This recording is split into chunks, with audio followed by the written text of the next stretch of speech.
अ, विद्यार्थी सेनेचा वर्धापन दिन खूप वर्ष झाली. माझी राजकारणाची सुरुवातच ही विद्यार्थी सेनेतून झाली आणि त्याच्यातनं काम करत करत करत करत घडत घडत घडत घडत आज इथपर्यंत आलो. अमित आणि त्याचे सगळे सहकारी उत्तम काम करतील अशी अपेक्षा आहे, आशा आहे.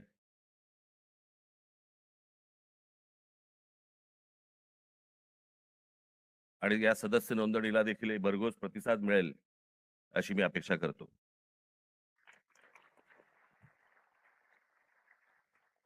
आज एवढ्या मोठ्या आंदोलनानंतर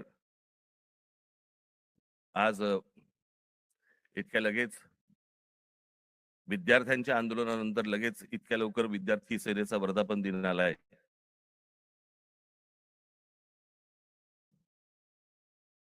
हे विद्यार्थ्यांचं आंदोलन का झालं, कशासाठी झालं हे आपण बोलूच.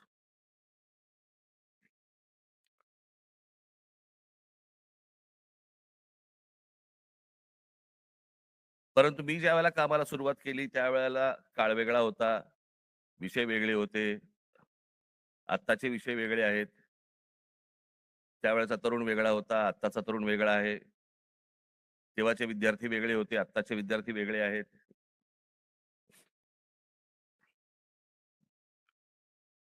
म्हणजे आम्ही जो काळ पाहिला तो टेलिग्राम पासून ते इंस्टाग्राम पर्यंत पाहिला.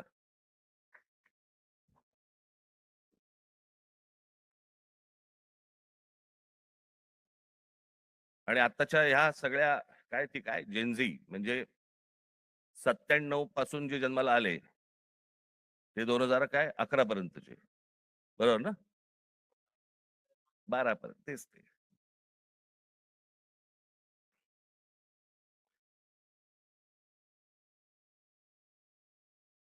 या मुलांचं म्हणणं काय आहे? या मुलांना काय हवंय? आपण हे जेनझी जेनझी करतोय. इंग्रजी बोलणारी फक्त जेनझी नसतात.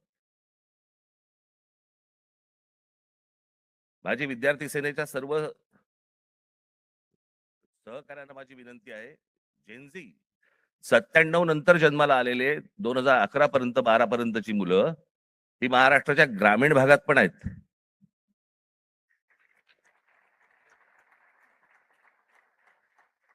मुंबई पुण्याचे दिल्लीचे फक्त जेनझी नसतात किंवा नाहीत. या मुलांची अपेक्षा काय आहेत, आशा काय आहेत, यांना काय हवंय? मला असं वाटतं ही गोष्ट समजून घेणं गरजेचं आहे. काही जुन्या ज्या काही परंपरा ज्या होत्या मला असं वाटतं त्याही आता आपण सोडून दिल्या पाहिजेत. आमच्या काळामध्ये आम्ही त्यावेळेला लहान असताना आमचे आई वडील सांगायचे, डोक्याला रात्री झोपताना तेल लावत जा, बुद्धी तल्लख होते. एका माणसाने आयुष्यभर केसाला तेल चोपड चोपड चोपडलं पण बुद्धी नाही आली.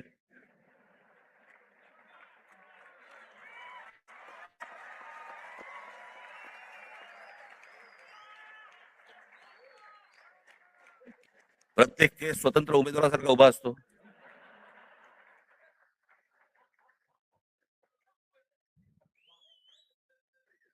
आणि हे म्हणे शिक्षण आणि तंत्रज्ञान मंत्री.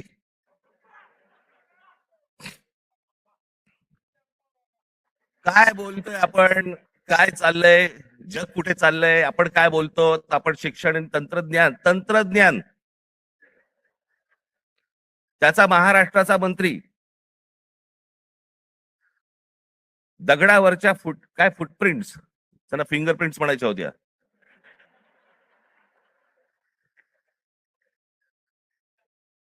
ते म्हणे आता लिंक आधारशी करणार. कसं?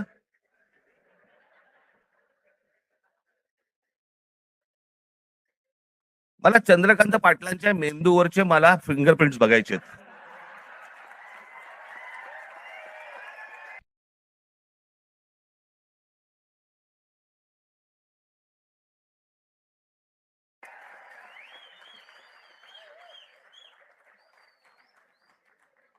कोल्हापूरकरांनी ज्ञान मिळावं म्हणून या माणसाला कोल्हापूरवरनं पुण्यात पाठवलं, जिकडे बाबा शिक्षणाचं बाहेर घर आहे. तिथेही काही नाही झालं. तिथेही काही नाही झालं.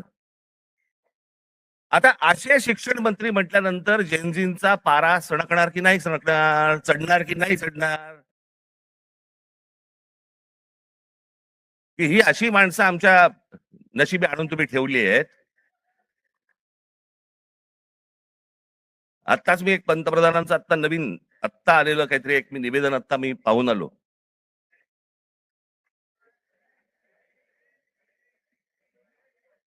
ज्यात त्यांनी असं सांगितलेलं आहे की ज्या प्रकारचे व्हिडिओज आणि ज्या प्रकारची भाषा वापरली गेली ती अयोग्य आहे. मला मान्य आहे.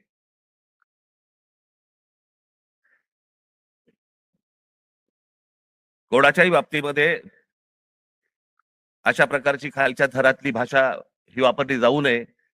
हे मला 100% मला मान्य आहे पंतप्रधानांचं. मला पंतप्रधानांना फक्त एवढंच सांगायचंय, हे तुमच्या पक्षातल्या लोकांना पण सांगा.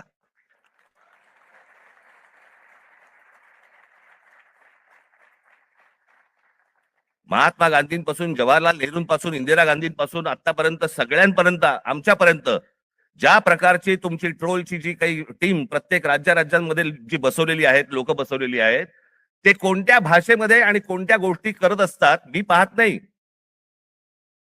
मला ज्या गोष्टी कानावरती येतात, आज अनेक कलाकार आहेत,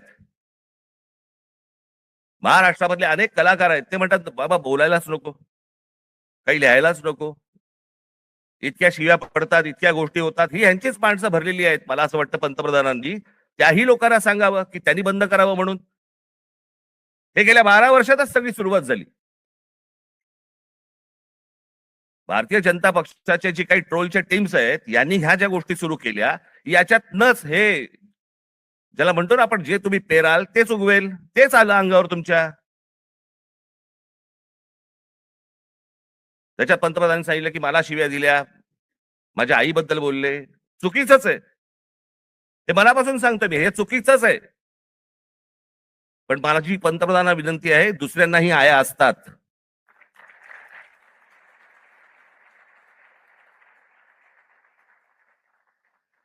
हे तुम्ही पक्षातल्या तुमच्या पक्षातल्या लोकांना देखील हे सांगितलं पाहिजे की तुम्ही मर्यादा पाळल्या पाहिजेत.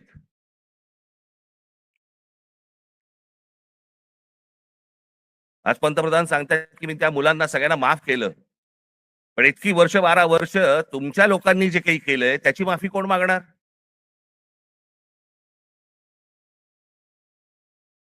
जे विद्यार्थी तरुण तिकडे तिकडे जंतर मंतरला बसले होते, त्यांची डोकी फोडली, ज्यांना लाठी मारले, लाठ्या काठ्या मारल्या, त्याचे आदेश देणारे जे लोक होते ते कधी माफी मागणार?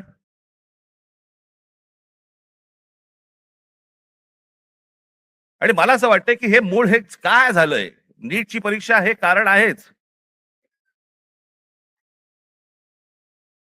पण हे प्रत्येक ठिकाणी त्याला जे काही जो काही रिस्पॉन्स मिळाला, सगळेच काही विद्यार्थी होते आणि तरुण होते, अनेक जे विद्यार्थी दशेतनं बाहेर आलेले आहेत, अनेक तरुण होते, अनेक तरुणी होत्या. हे का आले रस्त्यावरती? याचं कारण सभोवतालचं वातावरण. आज अनेकांना वाटलं की हे फक्त नीटची परीक्षेचे पेपर फुटले, हे कारण होतं त्या आंदोलनाचं. पण त्या आंदोलनाने जे रौद्र स्वरूप धारण केलं त्याचं कारण हे आजूबाजूचं इतक्या वर्षांचं सासरीलं जे काही आहे ना, मला फुटपाथवर चालता येत नाही, माझ्याकडे पाणी तुंबलेलं असतं, आमच्याकडे बागा नाहीत, माझ्या लहान मुलांना खेळायला व्हायला मैदानं नाहीत, बाहेर कुठे घेऊन जायला जागा नाही, शिक्षण झालंय, नोकऱ्या मिळत नाहीयेत, सगळ्या कंपन्या खासगी लोकांना दिल्या जात आहेत, एकाच उद्योगपतीवरती मेहरबानी सुरू आहे, त्यालाच सगळी जंगलं दिली जात आहेत, त्यालाच सगळ्या जागा दिल्या जात आहेत. जेव्हा कधी बघावं त्यावेळेला या देशामध्ये फक्त निवडणुकाच सुरू आहेत, आमदार खासदार फोडले जात आहेत, 50-50, 100-100 कोटी. डिजिटल इंडिया, तुमच्याकडचे पैसे हे सगळे काय ते सगळे काय डिजिटलाइज केलेत वगैरे वगैरे, काय काय काय काय ज्या गोष्टी सगळ्या आता झाल्या. मग हे आमदार खासदार फुटतात त्यावेळेला कुठे कार्ड कुठे स्वाईप करतात? हा? उलटा उलटा कार्ड स्वाईप.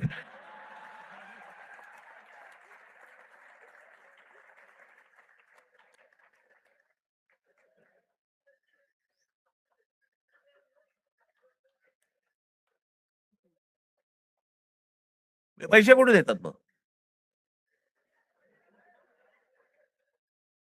हे सगळं जे आहे हे सगळं साचलंय. हे सगळं साचलंय. त्या सगळ्या गोष्टींचा उद्रेक आता बाहेर येतोय. तो येणार, अजून येणार.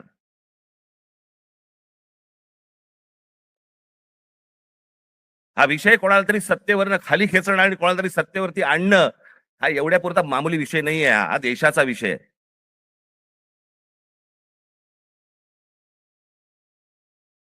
हा देशाच्या भविष्याचा विषय आहे.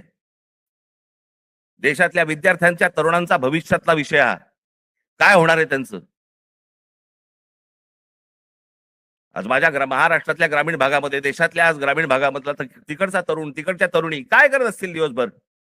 काय विचार करत असतील? तो तिकडचा तरुण ज्यावेळेला विचार करत असेल की बाबा माझ्या बाजूच्या घरामध्ये एकाने शेतकऱ्यांनी माझ्या माझ्या वडिलांचे मित्र होते, त्यांनी आत्महत्या केली. त्यांच्या अंत्यविधीसाठी तो मुलगा जाणार, विचार काय करणार? हे माझ्या वडिलांच्या मनामध्ये येऊ नये. मग याच्यासाठी मी काय केलं पाहिजे? मग मी शहरात गेलं पाहिजे. मग शहरात गेल्यावरती काय होणार माझं? मला कुठून नोकरी मिळणार? मला कुठून शिक्षण मिळणार? माझं पुढे काय होणार?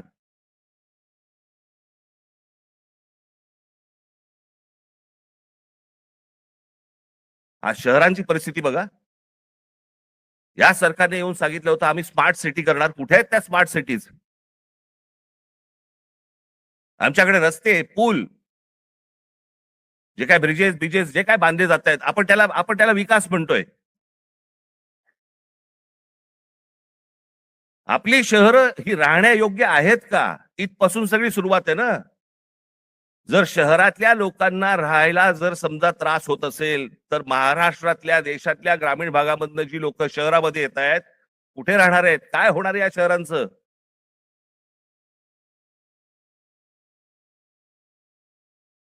मी आता एक जस्ट तुमच्यासाठी म्हणून एक आकडा म्हणून आणलाय. आजची देशाची शिक्षणाची परिस्थिती हे वर्तमानपत्रांमध्ये आलेलं, हे वेबसाईट वरनं काढलेलं, अनेक गोष्टींमधनं आलेलं, हे त्याच्यातनं मी हे तुमच्या समोर मांडतोय. आजची देशाची शिक्षणाची परिस्थिती काय आहे? देशातील 1,00,000 शैक्षणिक संस्थांमध्ये मुलींसाठी स्वच्छतागृह नाही. 1,00,000. 15,000 शाळांमध्ये पिण्याच्या पाण्याची सुविधा नाही. 2004 मध्ये 8,00,000 शिक्षकांची पदे जी रिक्त होती, ती 2026 मध्ये ही संख्या 10,00,000वरती पोहोचलेली आहे. शिक्षक हवे आहेत 10,00,000. 23ला जॉईंट एंट्रन्स एक्झाम परीक्षार्थ्यांसाठी फक्त 1,00,000 जागा उपलब्ध आहेत.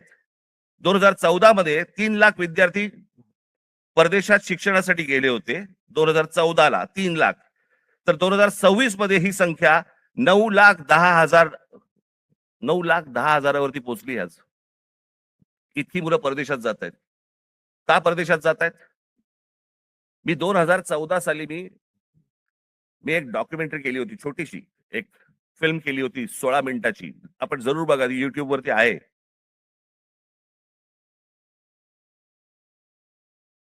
त्याच्यामध्ये मी म्हटलं होतं की शिक्षण इथे पण मिळू शकतं, नोकरी कदाचित इथेही मिळू शकते. ती मुलं परदेशात का जात आहेत? ही सगळी मुलं परदेशात जात आहेत याचं कारण सभोवतालचं वातावरण. मी माझ्या घरातनं बाहेर पडल्यावरती मला आनंद मिळाला पाहिजे की मी काय शहरामध्ये राहतोय, काय सुंदर रस्ते आहेत, काय चांगले फुटपाथ आहेत, काय चांगल्या बागा आहेत, काय चांगली मैदान आहेत, स्पोर्ट्स कॉम्प्लेक्स आहे. मला प्रत्येक गोष्टीला वाव आहे. मग आमच्याकडे ही गोष्ट का नाहीये? आज कित्येक चित्रकार, कित्येक खेळाडू आज आमच्या ग्रामीण भागामध्ये आहेत. वावच नाही. काय करायचं पुढे माहिती नाही. कोणाला भेटायचं कल्पना नाही. हे जे सगळं साचलंय ना, हे साचलेलं सगळं बाहेर येतंय. नीटचे पेपर फुटण्याचा राग आहेच, पण हे जे बाकीचं जे साचून ठेवलेलं आहे ना, त्याचं काय करणार आहात?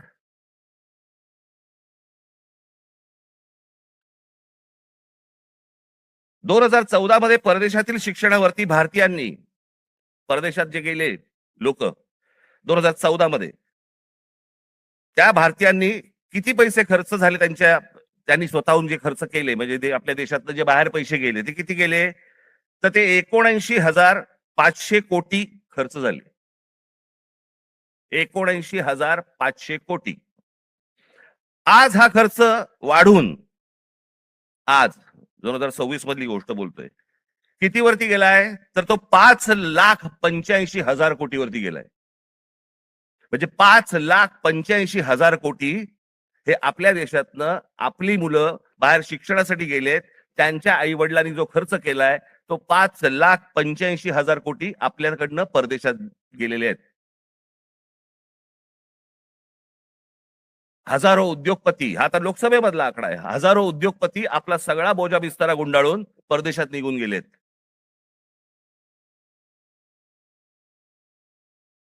अहो एवढं कशाला?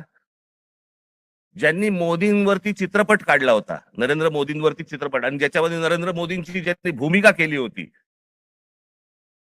तो विवेक ओबेरॉय, तो दुबईमध्ये राहायला गेला. दुबईचा नागरिक आहे तो भारतात राहत नाही. मोदीजींनी खूप चांगलं काम केलंय, मोदीजी देशाला मोठं करतायत, मोदीजी देशामध्ये काय काय काय उद्योग आणतायत, हे आणतायत वगैरे वगैरे, अशी मुक्ताफळं जी आता केली. तो कोण, आर माधवन, माधवन ना तो, आर माधवन, विचारा कुठे राहतो हा आर माधवन. दुबईमध्ये स्थायिक झालेला आहे. यांना जर समजा या देशाबद्दल आहे प्रेम, या देशातल्या पंतप्रधानांबद्दल प्रेम आहे, ते विकास करतायत, हा जर समजा ह्यांना विश्वास आहे, हे परदेशात का जाऊन राहतायत? हे परिवारासकट दुबईला जाऊन का राहतायत? इथे येणार, स्पॉन्सर फिल्म मध्ये काम करणार, गव्हर्नमेंट स्पॉन्सर्ड फिल्म मध्ये, ते धुरंधर बिरंदर, आणि मग इथून करून जाणार परत दुबईला. देशात खूप चांगलं चाललेलं आहे, मी चाललो दुबईला. ही माणसं दुबईला जात आहेत, त्या मुलांचं काय घेऊन बसलोय आपण?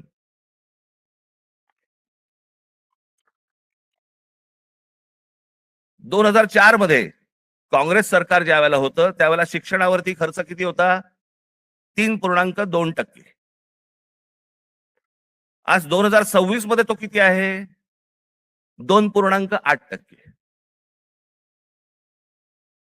म्हणजे शिक्षणावरती जेवढा खर्च व्हायला पाहिजे, अमेरिकेमध्ये जाऊन बघा, युरोपमध्ये जाऊन बघा, शिक्षणावरती काय प्रकारचा खर्च करतायत. आज त्या मुलांना, त्या विद्यार्थ्यांना, त्या मुलांना त्यांची स्वप्न, त्यांना काय म्हणायचंय, त्यांना काय सांगायचंय, त्या प्रत्येक गोष्टींसाठी, प्रत्येक स्वप्नांसाठी त्यांच्याकडे वाटा आहेत. आज पंतप्रधान सांगतायत, त्यांच्या निवेदनामध्ये बोललेत की ही विद्यार्थी हे सगळे जे आहेत, हे चुकीच्या रस्त्यावरती भरकटलेले आहेत. चुकीच्या रस्त्यावरती. मी एक ओशोंचं एक वाक्य ऐकलं, मी वाचलं होतं ज्यावेळेला मी, त्यातलं एक वाक्य होतं ओशोंचं, फार छान वाक्य होतं. आणि त्याच्यामध्ये असं म्हणाले ते, कि कौन कहता है कि इस देश का युवक गलत रास्ते पे भटक रहा है? रास्ता बनाने वालों ने ही अगर गलत रास्ता बनाया है, तो युवकों को क्यों टोकते हो?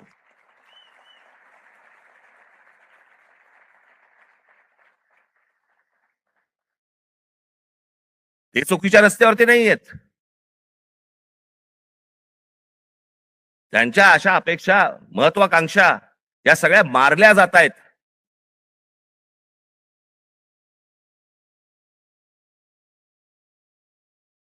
मोदींनी सांगितलं की आज मी म्हणे त्या सगळ्या ज्यांनी कोणी ट्रोल बिल केले त्यांना मी सगळ्यांना माफ करतो. त्या नीटच्या परीक्षांचे पेपर फुटल्यानंतर ज्या मुलांनी आत्महत्या केल्या, त्यांच्या आई वडिलांची कोण माफी मागणार?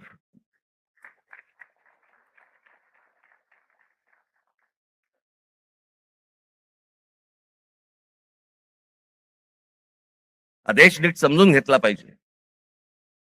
विद्यार्थ्यांचं, तरुणांचं, तरुणींचं म्हणणं, मत हे आपण समजून घेतलं पाहिजे. आज तो विद्यार्थी ज्या वेळेला तो हवालदिल ज्या वेळेला होतो, त्या हवालदिलपणामध्ये तो जातो कुठे? मग देवाकडे प्रार्थना करायची, मला नोकरी लागू देत, मला काम मिळू देत, मला पैसे मिळू देत, नोकरी लागल्यावर माझं लग्न होऊ देत. त्याची स्वप्न असतात. मग तो विचार करतो की बाबा देवळात जाऊ आपण, देवासमोर नतमस्तक होऊ. त्याच्या लक्षात येतं, अरे त्या देवळातच चोऱ्या व्हायला लागल्या.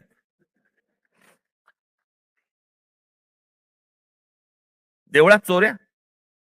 राम मंदिरासारखं इतकं भावनिक दृष्ट्या महत्वाचं असलेलं एक राम मंदिर उभं राहतं, आणि त्या राम मंदिरामध्ये 1400 कोटी, आता नुसता जस्ट आकडा आलेला आहे, 1400 कोटी रुपयांची चोरी होते.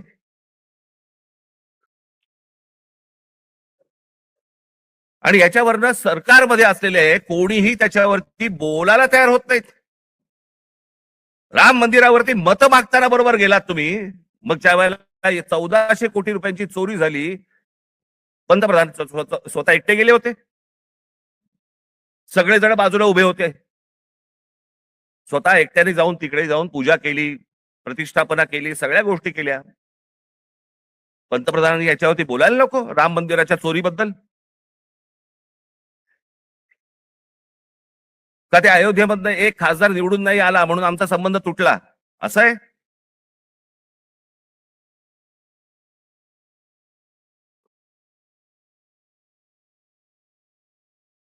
आज तो हवालदिल झालेला जो तरुण आहे, तो या सगळ्या मंदिरांचा रस्ते पकडतोय. धर्मांध बनवू नका त्या तरुणाला. शिक्षणाच्या वाटेवरती लावा. नुसतं जय श्रीराम बोलून होणार काही नाहीये. आज अनेक गोरक्षक गाड्या पकडतायत, गायी पकडतायत, सगळ्या पकडतायत. आणि हेच आमचेच पंतप्रधान ऑस्ट्रेलियामध्ये जाऊन सांगतायत की बीफ एक्सपोर्ट मध्ये भारत हा 1 नंबरचा देश आहे. बीफ एक्सपोर्ट मध्ये ते कापल्याशिवाय होणार आहे का एक्सपोर्ट मध्ये आपण 1 नंबरचे? मग त्या गोरक्षकांचं काय करायचं? आपण करतोय काय? देश चाललाय कुठे? देश काय विचार करतोय? काय कशाचा कशाला ताळमेळ नाही. बस दिसली जमीन की दे अदानीला, दिसलं जंगल की दे अदानीला. आम्ही काही ह्या सगळ्या गोष्टींचे काय फक्त टीका करण्यासाठी हा विषय नाहीये. मला असं वाटतं ही गोष्ट परिस्थिती समजून घेणं गरजेचं आहे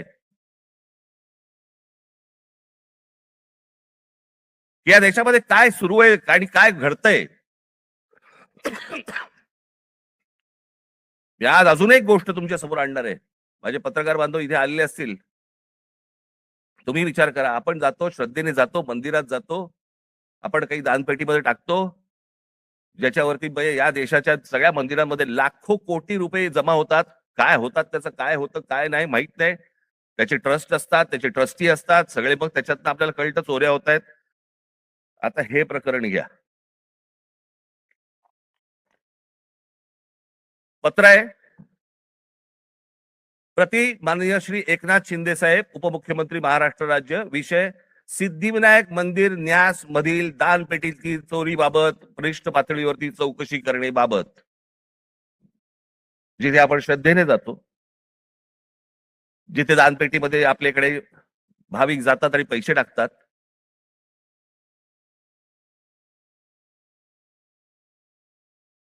त्याचं कारण असतं ते धर्मासाठी म्हणून आपण असे टाकतो.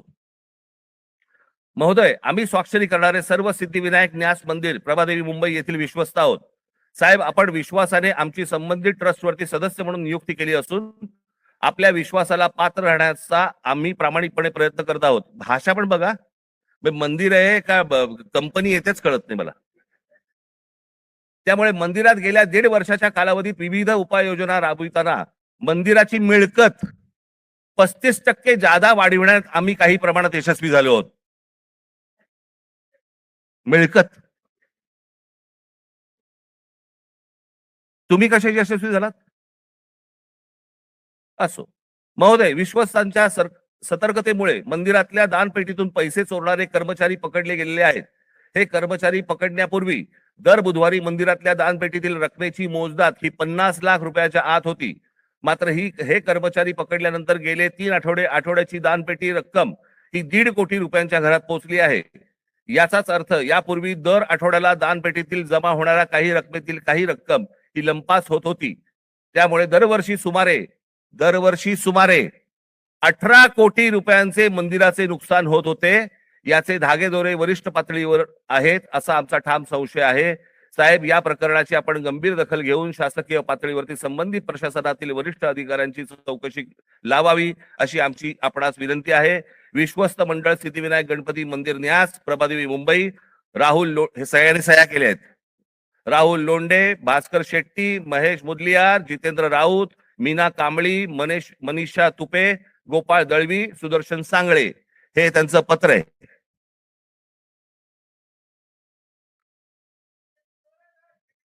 हे सगळं म्हणजे 18 कोटी रुपये दर वर्षाचे सिद्धिविनायक मंदिरामधनं चोरी होतीये. आपण भाबडेपणाने, भाविकपणे आपण तिकडे जातोय, दानपेटीमध्ये आपण टाकतोय. हे असल्या चोऱ्या होत आहेत. ही माणसं सगळी मंदिरं लुटतायत. हाच तो तरुण, हेच ते विद्यार्थी परीक्षांच्या वेळेला नोकरीसाठी मंदिरामध्ये जातायत, पायऱ्या झिजवतायत, सांगतायत देवाला मला नोकरी मिळू देत, आणि त्याच मंदिरामध्ये चोऱ्या होत आहेत. तिकडचेच विश्वस्त चोऱ्या करतायत. तिकडचीच माणसं चोऱ्या करतायत. हा आमचा धर्म, ही आमची धर्माची मंदिरं. सरकारवरती विश्वास ठेवता येत नाही म्हणून मंदिरात जावं, तर मंदिरावरती विश्वास ठेवता येत नाही. ही जर समजा देशाची परिस्थिती असेल, होईल काय? रस्त्यावरतीच उद्रेक होईल.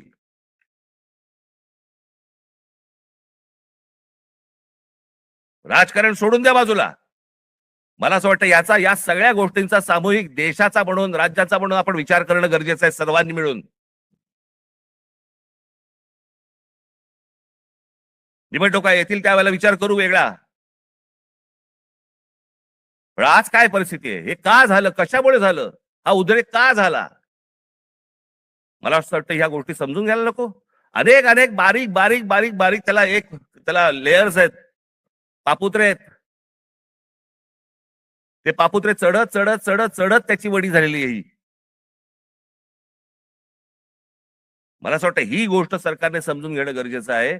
आज मनातल्या तरुणांच्या, विद्यार्थ्यांच्या आशा, आकांक्षा, महत्वाकांक्षा या मला असं वाटतं विद्यार्थी सेनेने समजून घेणं गरजेचं आहे. नोंदणी होत राहील, पण ते काय विचार करतायत मला असं वाटतं हे पाहणं गरजेचं आहे.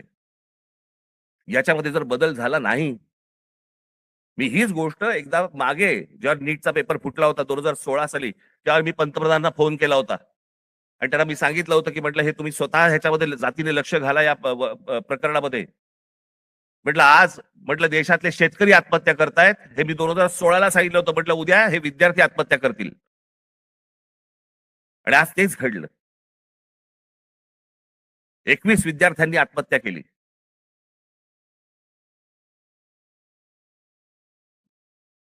सदस्य नोंदणी ही तर कराच, पण मला असं वाटतं या शिक्षण क्षेत्रामध्ये आमूलाग्र बदल होणं गरजेचं आहे.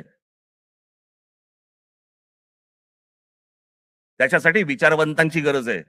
जे विचारवंत या देशामध्ये आहेत त्यांना बोलवणं गरजेचं आहे. त्यांची आणि या मुलांची सांगड घालून देणं गरजेचं आहे. यांची स्वप्न आणि त्या स्वप्नांना कसा आकार देता येईल याच्यासाठी म्हणून जे तज्ञ या देशामधले आहेत त्यांना बोलवणं गरजेचं आहे. त्या मुलांना समजून घेणं गरजेचं आहे. मला असं वाटतं एवढीच अपेक्षा माझी आज या दिवशी मी व्यक्त करतोय. आज या विद्यार्थी सेनेच्या मुलांनी, सर्वात तरुणींनी या महाराष्ट्रातल्या विद्यार्थ्यांची अपेक्षा, आशा, आकांक्षा या समजून घ्याव्यात आणि त्याला आकार देण्याचा मला असं वाटतं जास्तीत जास्त प्रयत्न करावा.